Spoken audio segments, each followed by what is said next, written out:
You are listening to Fika with Vicky on United Public Radio, 107.7 and 105.3 from New Orleans.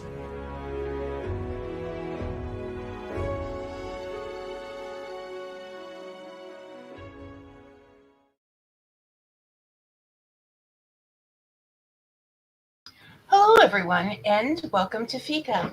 Our guest today, visiting from Concord, North Carolina, is author Sarah Archer. Sarah and I first met over Fika back in April of 2020, several months after her first novel, The Plus One, had debuted. I believe at that time it was published in both North America and the UK, but since then it has been published in Japan and Germany, received a starred review from Booklist, and is in development for television, which is right up Sarah's alley because she is also a screenwriter. She's developed material for MTV Entertainment, Snapchat, and Comedy Central. She's placed in several contests, such as the Motion Picture Academy's Nicole Fellowship and the Tracking Board's Lunchpad. Lunchpad. It's too close to lunch, people. It was going to happen. On top of which, I hope you're enjoying a lovely lunch. On top of which, she is a Blacklist Screenwriting Lab Fellow. Her poetry and short stories have been published in several literary magazines. And she takes all of this experience and knowledge and shares it with the rest of us through seminars and panels and classes throughout the United States, the whole world really, because of the internet. We get to get a little more of Sarah. And she shares her love of reading by co-hosting the Charlotte Readers award-winning podcast. As a reader myself, I appreciate Sarah's adventurous writing. Refusing to be branded as this or that type of author allows her writing voice to be in the moment, dedicated to whatever piece of work is in front of her at that time, allowing her to discover more about herself and subsequently, through her words, allowing us to do the same. Welcome to Fika, Sarah. Thank you, Vicky. Thanks for having me. I'm super excited to be back. Oh, it's always a pleasure. I always have many questions to ask you because your writing is intriguing. It's not always what we expect. I read The Fortune Teller this morning, and I was like, wow, she went there. Okay, Sarah. I appreciate that. I like for people to have a reaction. Even if it's not the best reaction, I'd rather, I guess, make people feel something with my writing than just feel like, okay, well, that happened. So I'm trying to embrace that more and more in my writing of being willing to provoke a reaction, even if it's not always nice or positive. It's at least you impacted them in some way. And maybe it's not nice because they're not completely comfortable with the feeling that you gave them. And sometimes that's a bad thing, or sometimes it's a good thing, right? That, Right. We learn, Yeah. as I said, we learn something about ourselves through that kind of writing. Yeah, and I think, a lot of that is a personal taste thing too, but I love books or movies or stories that make me feel something complicated, like even if it's not always pleasant or happy. And I think that maybe that's a personality thing. Some people, like, they want to read something that's a nice escape, but for me, I don't know. There's something that like excites my brain about reading something that takes me to a dark place. And so I'm trying to be willing to go there more in my writing too. Well, it's just that's why I have the Aurora Borealis behind us, because it's like taking all of those connections and making them work until you zoom into this like glorious thought, right? This understanding, this is whatever, but you need the darkness first so that it will show up. And I think that's what people don't understand about dark writing. You can have you have a fabulous sense of humor. You've written for Comedy Central, and the plus one, like I was rereading that, and I was going to write down that quote. There's one where I'll just say a little bit about the book, so people. Sure. It's a rom-com, so if anybody doesn't know, where she's getting out of the table, she has a blind date there, Mm-hmm. and she's getting up from the table, and he grabs her behind, and she's torn between how dare he grab my behind? What kind of person would do that? And is my behind worth grabbing? Like, what do you think when he grabs? And that's just so bizarre, but yet that's probably what anybody, we're just so trained to meet expectations, Yeah, yeah. complex thinking all the time. And I was thinking, oh, Sarah, you nailed that. Like, Oh, thank you. so It's head on. it's funny to hear you mention that because I wrote that book initially, I think in 2015, and then it was published a few years later. So it feels so distant in some ways to me now that I haven't actually thought about that scene in ages. And I was like, oh yeah. It took me a second to be like, wait, who is that blind date? What happened? Right, because you've moved on to other ideas and you don't remember. Sometimes I think people think authors remember everything they've written forever and ever, and it's just you put it away like everybody else does. Yeah, and I think if I go back and revisit something that I wrote years ago, a lot of times I'm like, oh, I should change this, I should do that, I wish I had done this differently. But then every now and then there'll be a line I'm like, wow, like how did I come up with that? It doesn't feel like I wrote it, but I'm thinking, oh, who's this I'm smart amazing. person? No, you should. I'm saying go back because I went back to read the book before we discussed this. I like to do that and sort of refresh who is this Sarah person. And honestly, I was laughing again because now I'm old, so the memory's not so great. So I probably lost more of it than you would have just due to age and the fact that you wrote it. But it's so real, and that's what I call like the earthiness in your writing. Like even though, and it didn't even end the way people would think most, you know, of that type of book would end. But there's such an earthy, real, like I didn't get married till a day before my 30th birthday, so I would beat the statistics. So I'm only saying that so that people, yes, that's what people end up doing to you if you don't jump on, Yeah, there's all that pressure. Yeah, and for Kelly, the main character, I think she's 29 in the book, and she, if I remember correctly, she turns 30 over the course of the book. So she's feeling a lot of that pressure, especially from her mother, who runs a bridal shop and works in that industry. And she's like, you're an old person now that you're 29 and not married. So she feels that pressure from a lot of quarters. And I think that hopefully that's kind of fading over time. People are a lot more free now to live their own lives according to their own schedule, but it's still out there, even if people aren't explicitly saying it. I think just the pressure of seeing people who are your peers and what they're doing in their lives, there's sort of an implicit feeling that you should be doing the same thing. Yeah, I believe that the pressure is not what it once was in that area. Yeah.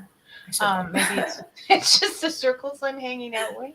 I don't know, but it was definitely spot on. I'm telling you, for someone who was 29 and not married yet, it was definitely spot on for some of the things that you dealt with, and and that's what I call earth. Like it's real. Okay, this is a rom-com, but it's real. It's not, the millionaire steps in. So that was really, really enjoyable.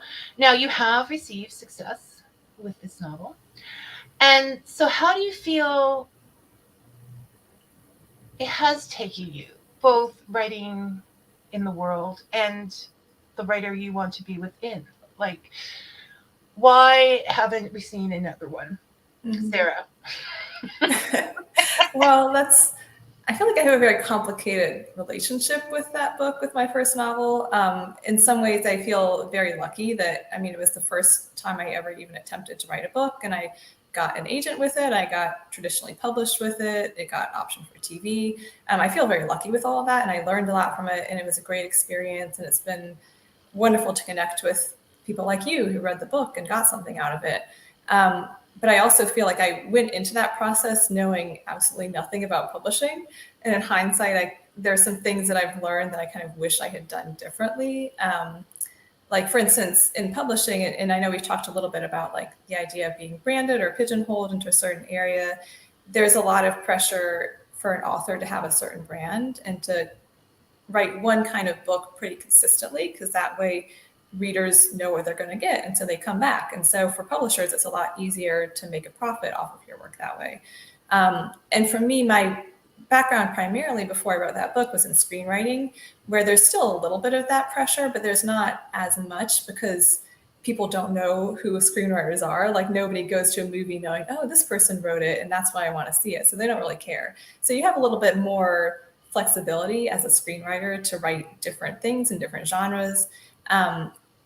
And I think if I had known how much pressure there was in the publishing world to kind of stick to a lane, I would have thought a lot more consciously going into it about what lane do I want to be in. Because it was published as contemporary romance, which is not something that I necessarily want to do for the rest of my career. I mean, I like rom-coms, I like reading them, I like watching them, but it's not what I want to build a whole career out of. So I'm now at a point where I've been kind of trying to figure out, well, where do I want to go and how do I make that transition? And I wrote actually drafts of 2 other novels after the plus one that were both kind of trying to fit into that contemporary romance genre. But it's just, I don't know, one of them I might try to do something with eventually, but I don't feel as much passion for that as for other things that I'm writing. So that's kind of on the back burner, but I've been doing more screenwriting since then. I've been getting into writing short stories and poems here and there. So I've been writing, but I feel like I need to find my focus. And that's always a struggle for me because my interests are so all over the place that it's hard to say, this is what I'm going to do. And I'm just going to stick with that.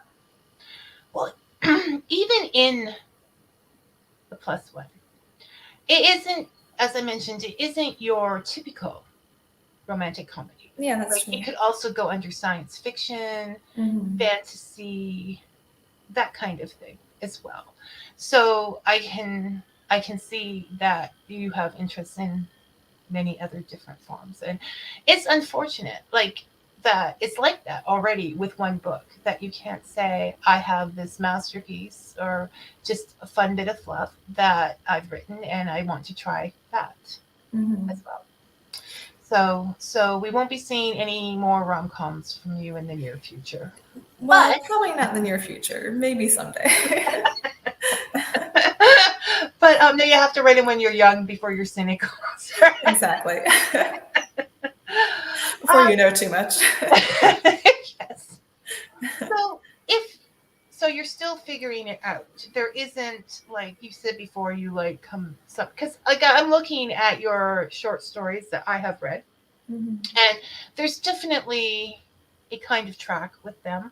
I think all twisty and your poetry, and I'm trying to think of the name of the poem where someone comes to visit and she's like, that's in Weird Women, and she's like, the spiders will bite you.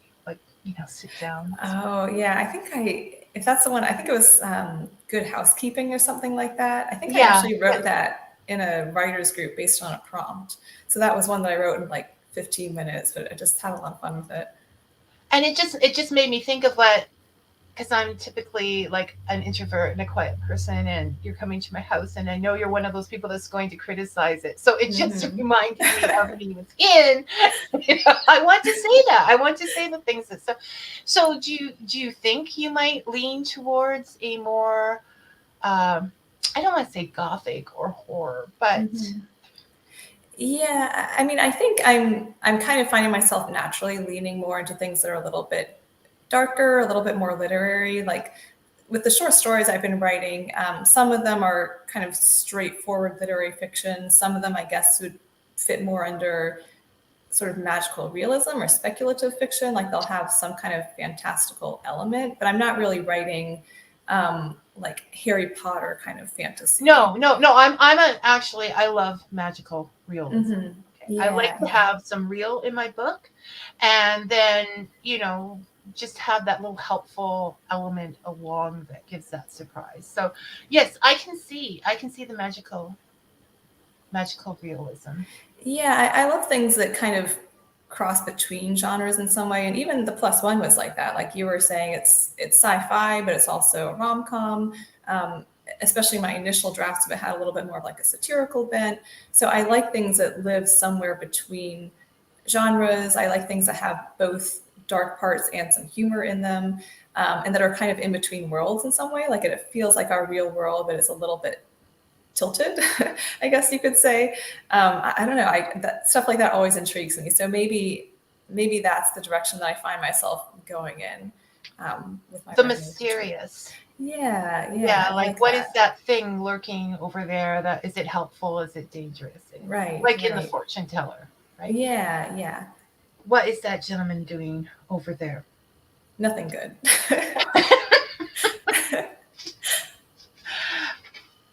So you said your screenwriting was keeping you busy, and it said in your bio, and I said at the beginning of the show, that you have the +1 in development for television.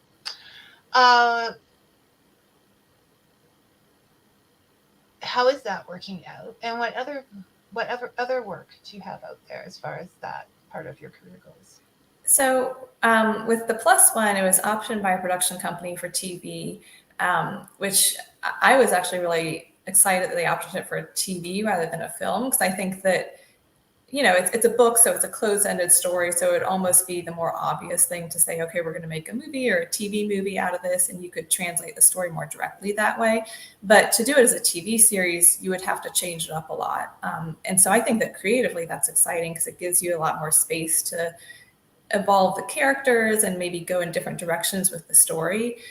So I'm a fan of that idea. I like that. In terms of what's actually happening with it, I honestly don't know at this point. They optioned it. I had a call initially with the production company to talk sort of big picture ideas, and then since then, they kind of take it and run with it and do their thing. And I think a lot of authors, they think that like, oh, if somebody options my work, that means it's going to be a movie, it's going to be a TV show.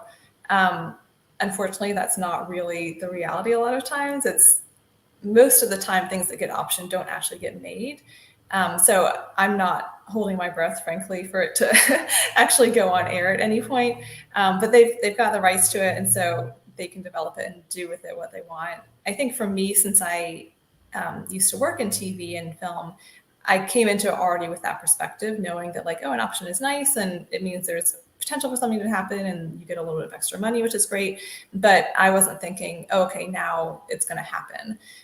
So I'm not like waiting to hear, okay, this is when it's going to be on the air. I know that realistically it's probably not going to happen. Now, are you able to put it away? Or does it sometimes follow up and you're like, I just want to know what's happening with my... Yeah, I mean, I could follow up with them just to see. I think that by nature, I'm kind of like an intentional pessimist. Like I like to not expect things, which maybe that's a bad attitude, but I think it's good when you can keep your expectations low, and then if things don't happen, then you're not disappointed, and if they do, that's a nice surprise. So I kind of, when something like that happens, I just put it out of my mind. So I honestly don't even really think that much about the fact that it was optioned or what might be going on with it. And I think also the part of that is just because I've been like in a different creative headspace with other projects. But yeah, that's a good point. Maybe I should at some point just reach out and say, hey. No, I didn't want to encourage that. No. I'll tell them that you were asking. Okay, now I've got you. No, be calm. Be zen about it. Yeah. Okay, before we discuss more about your screenwriting, Brian has a question. Does working in one medium influence how you write in another medium? Like, do you see more visually when you write a novel? Yeah, that's a great question. So thanks to Brian for sharing that. I think for sure it does. Like for me, since I had done more screenwriting before I ever wrote my first novel, screenwriting is it's very story focused, and it's very much built around a certain structure and around the scenes. And so I thought in scenes when I was writing that novel. So I plotted the whole thing out in terms of these are the scenes and these are the story points. And I think that my fiction, I tend to write a little bit like a screenwriter because I'm seeing everything play out in my mind visually, and I'm seeing everything through the plot points of the story, whereas a lot of writers will put more of the story into the narration and kind of telling it directly to the reader. But I also find it going a little bit in reverse. Like now that I've been writing more books and short stories, I think that some of that is bleeding back into my screenwriting and helping me to hopefully try to push the boundaries a little bit with story structure and characterization, because there's a little, you can be a bit more sort of free flowing with that sort of thing when you're writing fiction, I think. So yeah, for sure. I think it kind of impacts you both ways. And it's funny because I have writer friends who do screenwriting and I have writer friends who do fiction writing, and they'll read my work and give me notes. And they always give very different notes depending on what their background is. Like the fiction writers are always saying, tell me more about this and describe this more, and you should expand on that. And the screenwriters are always like, cut this, we don't need that, get to the point. So it's different mentalities for sure. But yeah, I think, I genuinely enjoy working in different media and different genres and stuff. But I think for any writer, even if you've mostly done one type of writing, there's a lot to be gained by studying other media as well. And you can always learn things that will expand your abilities in another area. So yeah, I think no matter what you're writing, try writing a poem, try writing a screenplay, try writing an essay if you normally write fiction. I think that you can always sort of expand your knowledge and work new writer muscles in your brain that way. Well, and actually, just this morning when I sat down and watched The Fortune Teller, I was thinking, watch The Fortune Teller, read The Fortune Teller. See what I'm saying here? I don't know how many times I have said, and it never clicked to me before, Sarah is such a descriptive writer. Like your scenes in that are, the purple light or whatever, and it's describing that purple light. So yeah, I can see how that, and I think it's helpful because it takes you right there because you were obviously in that scene. You have the ability. Yeah. And I think that's just the way that I think about everything too. I'm just a very visual person by nature. Like I learn a lot more easily if I can read something on the page or see a diagram. Audiobooks are kind of a struggle for me, and I've been trying to get into them because it's a great way to read more. And you can, listen while you're cleaning or doing whatever around the house. But I know that I don't absorb the story as well if I'm listening to it as opposed to if I'm reading it on the page. So yeah, I guess that probably extends into my writing too, where I imagine things very visually. And so I think I'm a more visual writer. Yeah, and it works. I quite enjoy. Thank you. I'm glad. It works. I mean, not that I'm the entire world and critic, but okay, from now on, I'm going to say for me personally.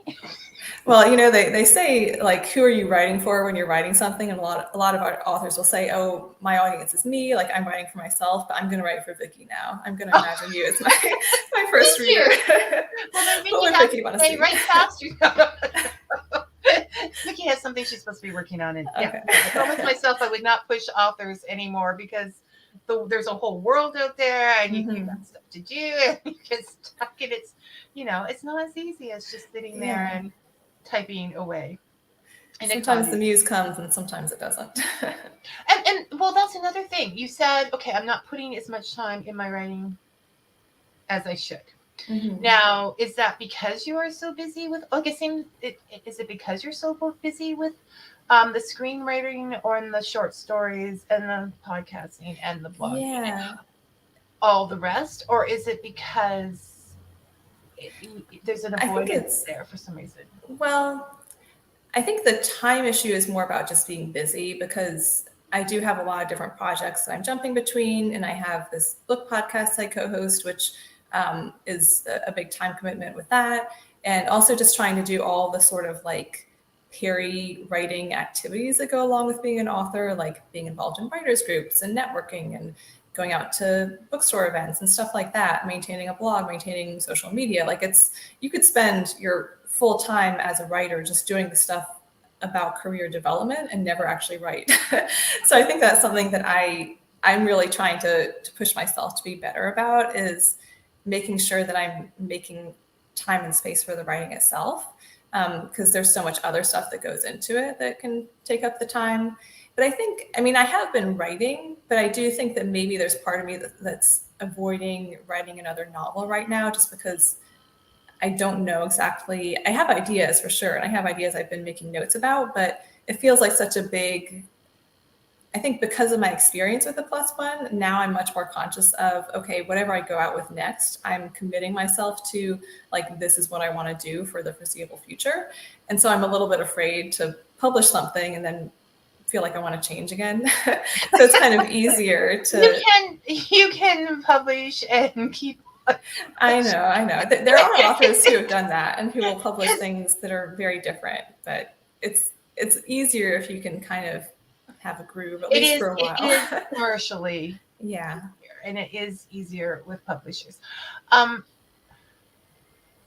When you were talking about, there's so much to do, and even with publishing, because they expect the author now to do, what's your social media like, blah blah blah blah. Mm-hmm. I have heard, like in the days of Dickens or whatever, he just went out and wrote and came back, and they put it in the paper, and life went on. Or we're still with the Christmas. But, I've heard a lot of concern from a lot of authors. And also, authors tend to be more introverted and quiet and thinking people. So social media, in all its gloriousness, can be a little bit of a mousetrap.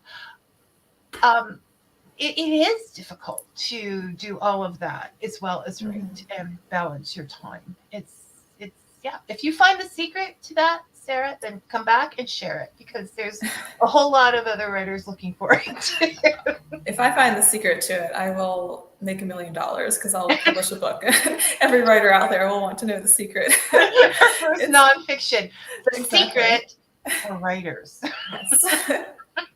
We all want to know. I mean, it's tough. Like I hear about writers, back decades ago, or I'm like, well, why don't we have patrons anymore? That sounds pretty nice. But yeah, it's hard to balance all of it, because there is so much pressure, and there are so many ways to get your work out there as a writer now. There's so many opportunities to publish, whether you're doing self-publishing or traditional or hybrid or whatever it might be, and so many ways to promote yourself, which is wonderful because it opens things up to more people, but it also makes you feel like you should be doing all of that. And because, okay, well, these blogs exist, like I should be reaching out to them and getting featured on their site, and I should go on these podcasts, and I should be on these social media platforms. Like I'm on Facebook, Twitter, and Instagram, and I'm not terribly active on all of those, but I try to at least maintain somewhat of an active presence on all of them. But now TikTok is so big for writers, and everyone keeps talking about, book talk is so huge and it's launching people's careers and everyone should be on TikTok. And I can't, like, I need time to actually write. I can't do another social media platform. I get like anxious about it. I feel so much like, I need to be doing all these things, but you have to know your limits. You can't do all of it. Yeah, so it's a whole new way of living and writing. There's like so much more that it is the balance. And I can see it. Sarah Archer's secret of social media and writing. You'll have seminars where there's thousands of writers out there. Maybe the secret is just chill a little bit. Maybe that's what it is. The gurus there. Yeah, I think that probably could help. Okay. Moving along, because we have lots to do. All right, so I think you kind of explained why the short story has become a passion for you, because you can try out all different kind of genres and ideas in the moment. I also, for the reader, and I'll throw that out at you, there's that thing, if you make a bed in the morning before you go, they tell us, another guru, then you will feel like you've completed at least one thing in the day, and this will lift your spirits. And I think if you read a short story or a poem every morning, you can have the same feeling of accomplishment. And so we need more short stories. So are these going to come out in a book or what, Sarah? That's a good question. Yeah, it's funny you mentioned that about like reading something in the morning. I think it was Ray Bradbury, I believe, who said that everyone every morning should read a short story, an essay, and a poem. which I don't know if a lot of us have time to read all 3 of those every morning. No, But no, I do and think it's probably I thought I came up with that, but I was channeling Ray Bradbury because exactly. I He's speaking read through the you. Sin of Writing, and Yeah. so that was okay. So I didn't mean to plagiarize people. I mean, if you're gonna plagiarize someone, he's probably a pretty good person to pull from, right? Well, then you have to come on for another show so we can talk about Ray Bradbury because he's not here. Neither of us can interview him, but I love him. So. Yeah, I went to Comic-Con years ago, and he was there, so I got to see him live. He was very old at that point. It was like towards the end of his life, and he didn't really do much speaking at that point. But I mean, it was amazing just to be able to be in a room with him. Yeah, yeah, you breathe the same air. Exactly. I'm jealous. So, okay, back to us. Back to short stories. Yes. Right. Yeah. You know, I started about maybe a year or so ago writing some short stories, and I really had no plans or intention behind it at all. I was just kind of writing them on my own as sort of creative exercises and not thinking about even publishing them in literary magazines or doing a collection or anything like that. And more in the last few months, I've started to send some of them out to literary magazines, and there's one that was published so far in the Barcelona Review, and then there's one that also got picked up that's going to come out, I think, next month in something called, I think it's Shooter Literary Magazine. And I've got a few others that are out right now that I'm waiting to hear back about. So I'm now starting to kind of send them out into the world, but I really didn't have any sort of plan behind it. And I think that's part of what's been nice about writing the short stories is that there's so much less restriction creatively and less pressure when I feel like I can just sit down and write and not have an audience in mind, not have a publication goal in mind. And plus a short story, it takes work and it takes time, but it's a lot less time than a novel. So if I try writing something and I feel like, oh, this didn't really work and I don't do anything with it, then I don't feel that bad about it. So it's been very creatively freeing and allowing me to get experimental since I have no goals or expectations for them. But yeah, I have kind of started to think in the back of my mind, like, well, maybe now that I'm writing more of them, maybe I will try to assemble a collection at some point. I don't really know that much about the publishing process for short story anthologies. All I really know is that it's harder to get them traditionally published than a novel because there's a smaller audience for that. You can go independent. Like I know people that have publishers for certain things and are independent, or their little loves just to. Yeah, that's a good point. Put it out, but yeah, and then that goes back. Thank you, Mr. Bradbury, to as an author writing a short story and finishing it gives you also that high of accomplishing something. That's true. Completion. That as somebody who's writing a novel or a series, like just lives without day to day forever and ever. Right. Yeah, and I think even with poetry, even more so because you can sit down and write at least a draft of a poem within an hour. And I don't just like poetry because it's short, but I also enjoy the creative form. But it is very rewarding to be like, oh, I wrote a thing today, because when you sit down, you're working on a novel or a script or something, you make progress at it incrementally, but you don't often get that feeling of I created something and it's a thing that exists and has a beginning and a middle and an end. And so it's nice to be able to write something like a poem where you can finish your day thinking, oh, I wrote something today. And with short stories too, you have that feeling of I've created something that exists and that lives in and of itself, and you can get that feeling more frequently, which I think is motivating. Yeah, no doubt. Okay, so we solved that problem. It's just back to balancing writing with social networking. So speaking of poetry, you promised to read a poem today that I haven't read or heard, something a little newer. Do you have something ready? Or? Yeah, I can share the most recent poem I wrote. I haven't been writing that much poetry over the last year or so just because of, all the other endeavors. But there's a group locally called the Charlotte Art League that's putting on an exhibit next month. That's an ekphrastic exhibit. So it's art and poetry combined. So they took a group of poets and a group of artists and they assigned each of the poets a work of art by one of the artists involved. So I got a piece of art assigned to me. So this poem might not make total sense if you're just hearing it without seeing the work that inspired it. But I can read you the poem that I wrote for that, which I think is going to be shared at their event next month.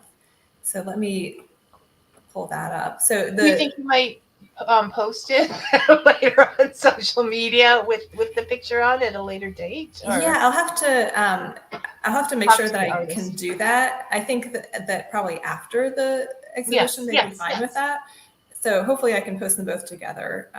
But basically the work of art it's sort of a mixed media piece, and it's referencing Roe v. Wade and the recent laws around abortion and that kind of conversation. So I was trying to focus on those themes and sort of the complicated nature of how we literally and metaphorically carry each other in life and issues around that.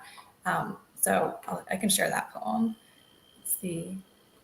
This is called What We Pass Down. Let me tell you a story about tide. When I was a child, they said your blood is blue until it touches the air outside your body. I didn't know my insides until I lost you alone at last on a 12-hour drive, not sure if what was leaving me had ever been a life. Water advances and retreats, but you cannot move the ocean. Life is biological warfare. Love is ceding the territory of the body. If you were a son, I'd teach you to imagine all the worlds within a seed. If you were a daughter, I'd say I can't tell you what to believe. Matter is neither created nor destroyed. A flood is a promise displaced.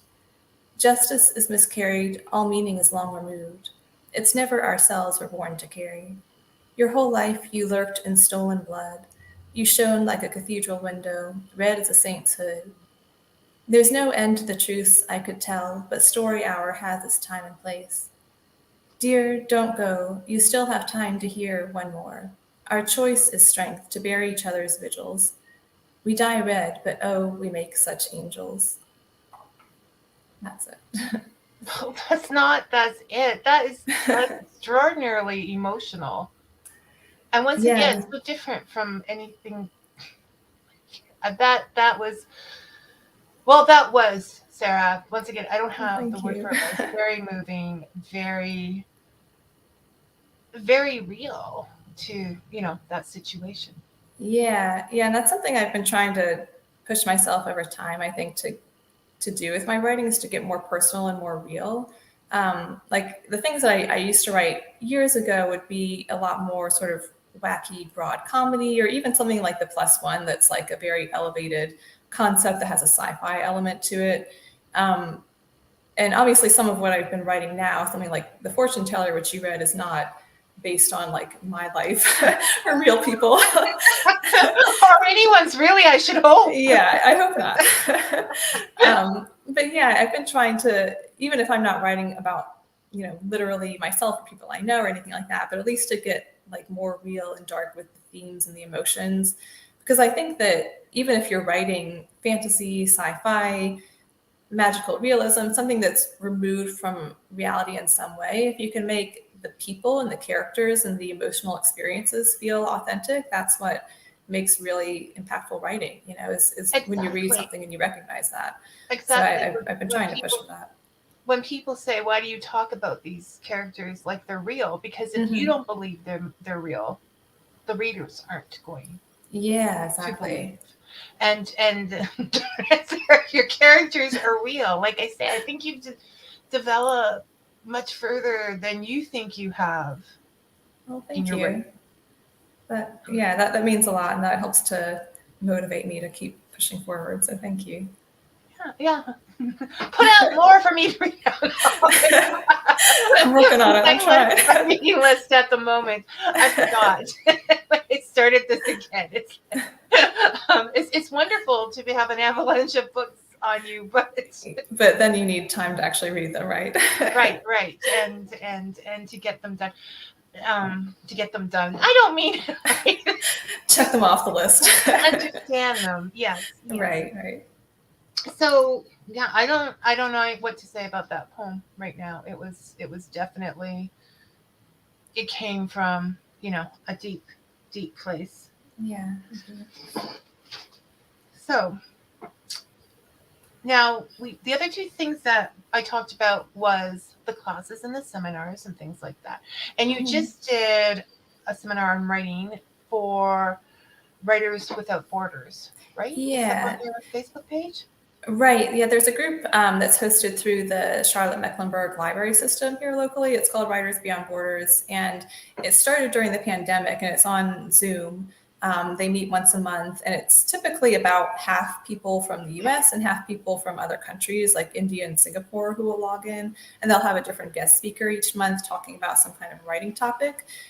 So I went on and did a little presentation for them about screenwriting. In particular, because a lot of people who attend that group, they write fiction or memoir, essays, things like that, but they've never tried screenwriting before. So kind of coming at it from the perspective of if you've never tried screenwriting, but you might want to try it. Maybe you do other forms of writing, and what are some skills you could take from screenwriting that could help you develop your other writing as well. So I did a presentation for them, which was a lot of fun, and they asked great questions. And so that's up on the library's YouTube channel, I believe, if anyone is interested in seeing that. And I've also been teaching a screenwriting course for a group called Charlotte Lit, which is a local literary organization. And that's similar in that it's mostly people who have done other types of writing who are interested in trying screenwriting. But this one goes a bit more in depth because we have more time together. So I've been putting together presentations for that and homework and all that sort of fun stuff. But yeah, it's the teaching is something where I've never really actively sought to do it. But sometimes I get opportunities that are presented to me to speak somewhere or teach, and I always really enjoy it. And it's a great way to meet other writers. And I feel like too, when I'm putting principles of writing into words and making myself come up with these presentations, I'm like, oh, I should do that too. I start realizing what I should, put into practice in my own writing. Sometimes. Well, no, exactly. That's what I was thinking. As you teach it, as you develop your classes for this, you're thinking, I forgot that. Yeah, it's a good refresher sometimes. Well, and they say that teaching is one of the best ways to learn, right? Like in school, sometimes if you have to do a presentation or they'll have students like explain something to each other, you retain the information so much better that way. So it helps me to process it and learn as well. Yeah, no, and so the fact, so there's two ways of looking at that. There is the learning to be a screenwriter, and there is also taking some of the qualities of a screenwriter and applying it to your writing to make you more descriptive and see it more, right? Perhaps. Yeah, and that's kind of what I was saying earlier about like how different working in different media is all sort of symbiotic, and it helps you become a better writer overall. And so I think in some ways, I complain about like, oh, I don't know what my lane is and I write too many different things and I can't decide. But in some ways, I'm grateful that I have different interests as a writer, because I do think that it helps you learn a lot, and you can develop skills that translate over to different things that you're doing. And eventually it will I think it already has, but who listens to me? It will all just come together and go, poof, but there it is. Someday, we can hope. The complete is there. Okay, Brian has another question. I rely on Brian's questions. He has good questions. Do you prefer to write with, and this is, because every writer wants to know if they're weird or different or if things. Do you prefer to write with pen and paper or computer? Does this preference change with what you are writing? I always love hearing other writers respond to questions like this too, because everyone has their own process and it can be different for everyone. I'm definitely a computer writer. When I was a little kid, I had a notebook and I would write a lot in my room in my notebook, but ever since my teenage years, I've really only written on computers because it's just so much more efficient and it's easier to edit. But I keep feeling like I should try writing some stuff longhand, because they say that I guess cognitively it kind of works in a different way when you're putting pen to paper and it's tactile as opposed to when you're typing on a computer. And it also, I think, slows the physical writing down a little bit, which maybe allows you to process the thoughts in a different way. I don't know exactly how it works, but people say there are benefits to writing longhand. And so I keep telling myself, like, yeah, I should do that. And then I never actually do it because it's just easier to write on my computer. You're less apt to use more words than you need when you're writing by hand because it's not as quick and easy as, it's not the best quick and easy all the time. You know what I'm saying, Sarah? You have to maybe think about it a little bit more before you choose your words. Yeah, like, do I want to go through that work to use the word? My hand hurts. Let me make this count. My hands are tired. Yeah. Tired. I'm reading an article and talking at the same time, so it's not working. Yeah, I do think for me though, I'm a writer who I write a lot of words when I'm writing. Like I come up with a lot of ideas. I brainstorm a lot. If I'm writing a poem, I'll write down like a bunch of different alternative possible words to put in somewhere and just throw them all out there. So that's easier to do when you're on a computer and you can just type as much as you want and then go back and change it. So I don't know, maybe writing longhand would make me be more disciplined about it and think differently. That's the point. It's how all authors do things differently, right? Yeah, and their processes. So exactly. It may be that it's just a silly idea for you. But then it could just open up a whole new world. Yeah. But would I like that whole new writer? I don't know. Don't take too many chances on my account. Okay. Keep that in mind. Jan, and I agree because I read this article. Jan Richardson says, your article on imposter syndrome on your site resonates with all of us. Oh, thank you, Jan. So I have a blog on my site, and I that's another one of those things where I'm like, oh, I should be doing this more frequently. I update it when I get around to it. But I put up a blog post a little while ago about imposter syndrome because I feel like I've heard so many writers talk about imposter syndrome or feeling things that are, I think, a version of imposter syndrome. And in that article on my blog, I was kind of thinking about, well, why people in all different fields can feel imposter syndrome, but it feels like a lot of writers experience it. And why are we particularly prone to that? And so I was kind of looking at some things like the subjectivity of writing, and it's really hard to know if anything you're doing is working or if it's good, or what does that even mean with a piece of writing. Sometimes the result doesn't feel proportionate to the effort you put in. Like you can write and write and write, and it can be difficult to actually sell anything or reach readers or get reviews or make any money at it. And it's just such a competitive field too. There are so many people writing and producing wonderful work. And if you're on social media in kind of a writing space at all, you're constantly seeing people saying, oh, I just published my book. I just won this award. Look at this great review I got. Don't listen to those people anymore. Yeah. So it can make you feel like, well, what the heck am I doing with my life? I think it's a real issue for writers for sure. We need to have real coffee one day. Seriously. Come down to North Carolina, we can chat. Yes. Because it's an act of pure faith. Like when you're sitting there doing that, and you don't have anyone saying, "Good job." Mm-hmm. You do now. Just call me up. But Jan is completely correct. I was going to bring that up when you said you make me feel like the writer I want to be. It's like, didn't you just write this article? No, it's easier to say stuff than to actually follow it, right? Easier to give advice. You have to reread your own, just like you have to teach those courses. You have to reread, and then you have it all straight there. I have an article that I put up on my blog maybe a year or two ago about, I think it was called something like 8 things to remember when you're struggling to write. And I actually do sometimes go back and look at that and remind myself those things, because it was tips about like, I don't even remember, but something about like, remember that no one's looking over your shoulder when you write. Like if you want to change it, you can change it. If you want to throw it out, you can throw it out. Those sorts of things. And even though I wrote that article and I believe all of those things, I still have to actively remind myself of that when I'm writing, because it's so easy to get into a headspace where you're, just thinking too much before you actually just do the work and just put it on the page.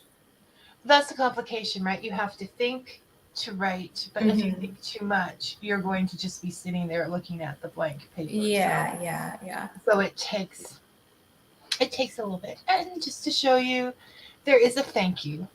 Oh, well, thank you. For being here today. I'm trying to remember there's merci, and I took French years ago. I don't even remember how to say you're welcome in French. But I know that much. So I can share that much. yeah. Okay, so we don't want to miss anything. And last November, right? You started working with the Charlotte Yeah. podcast. And Yeah, I started working with them. I think the episodes started airing last summer sometime. And I think it's great, and I think it would be great fun. Just after this conversation, I'm thinking, no, maybe you don't need to be with the top people. I'm thinking, no, I should be like them. No, I should be like over there. No. I'm just there.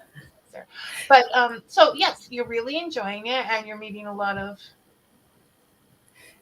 Yeah, it's been wonderful. It's an author podcast, so we interview different writers and talk to them about their books. Sometimes we have them do blog posts about writing craft topics, and we talk about those. So it's been a great way to meet writers, to read books that I wouldn't normally read on my own, which I think is good to expand your boundaries. We're putting together right now a series of quote books of quotes that have been pulled from different interviews we've done. So I'm kind of helping to edit those and just looking over like the wisdom of the writers on the podcast and talking about their writing experiences. And it's funny because writers do so often return to the same topics, like, well, what's your process when you write? Are you on a computer? Are you longhand? What time of day?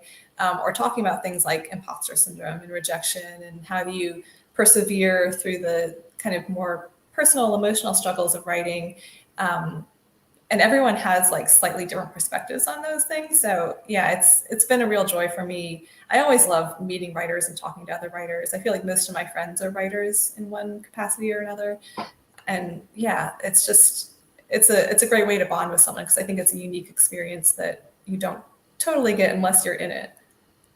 Well, because it is a very solo experience. So you don't have a water cooler to go talk to Joe about, how you're getting down with that real estate spreadsheet or whatever. So it takes something like this to be able to. Yeah, that's so true. And I think, writing, like you were saying, is a very solitary practice by its nature.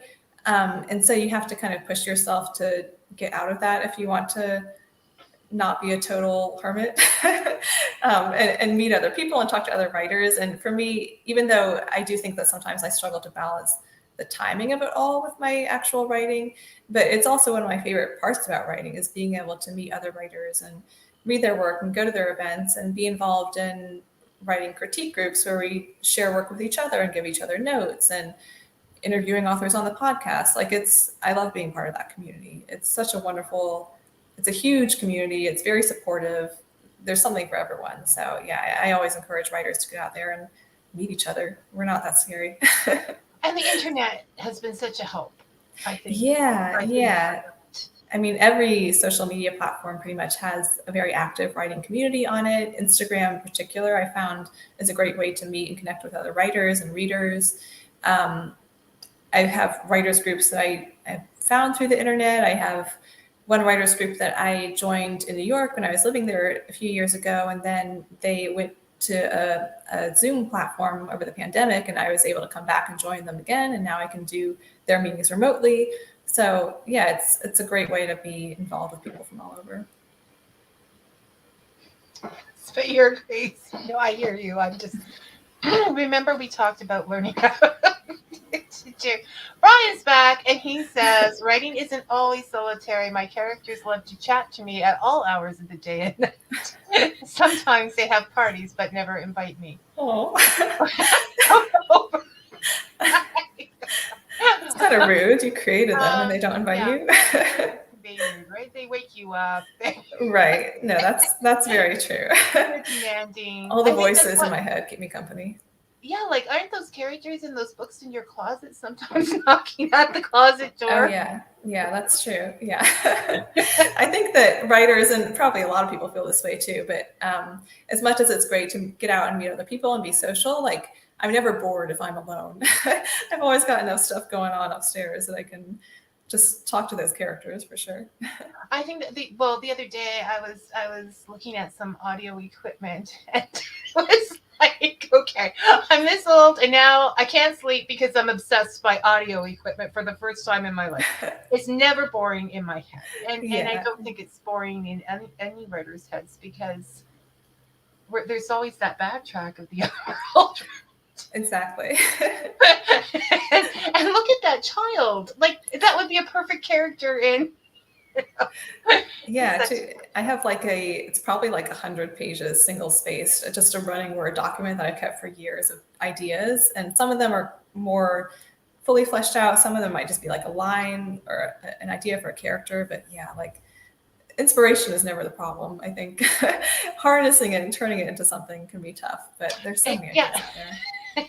It's not the, oh, where do the ideas come for books? They seem to Hmm. be everywhere. It's like actually getting them on paper and completing them. Yeah, that's And the tough that to part. bring it is around is part of your passion for short story. Right. Yeah, yeah.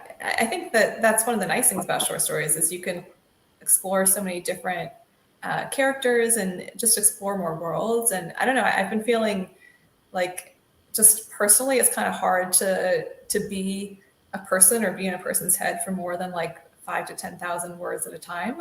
Like a novel feels like, oh, I have to be one person for a year or two, and that's a lot.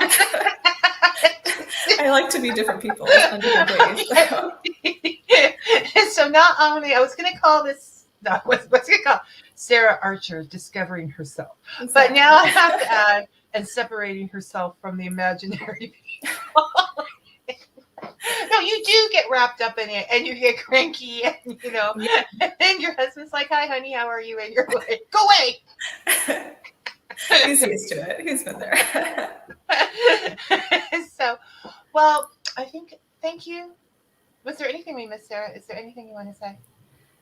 I don't think so. Thank you so much for having me, and thanks to our listeners for commenting. And this was a lot of fun. I feel like you get it. You get kind of the writing experience and the highs and the lows and the ups and the downs. So it's always fun to talk to you about what I'm working on. And well, you need to come back so we can talk about Ray Bradbury. Okay. yes.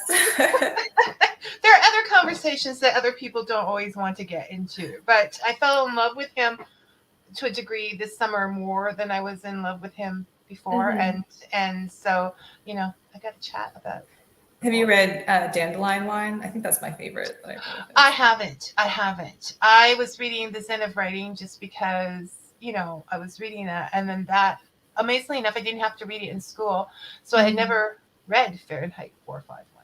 Yeah. And I was in one of those, I don't know if you get them, but like there's a book out there I need to read that explains everything that is happening to the world in the world for me now.